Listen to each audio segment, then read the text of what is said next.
Лоша година за стопанството. Македонските компании очекуваат да прокнижат најниски добивки годинава. Во 2019-та мака мачеле да најдат пари за исплата на плати, даноци и придонеси. Затоа велат, управата за јавни приходи собрала помалку пари од бизнисот.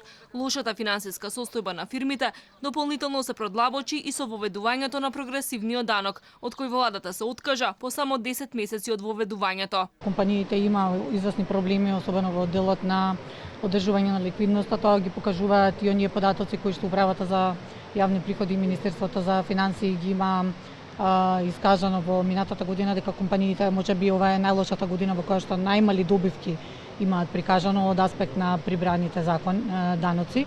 Бизнисот се жали дека сивата економија им задава најмногу главоболки.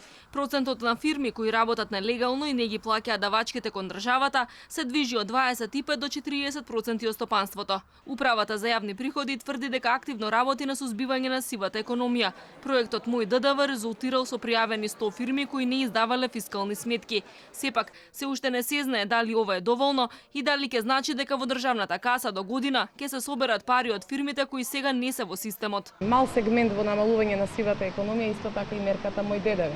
Имаме risk evaluation систем, контролираме, постапуваме по барања на сродни институции, ќе ги надградуваме нашите софтверски и хардверски решенија во управата и се надеваме дека сме на прав пат.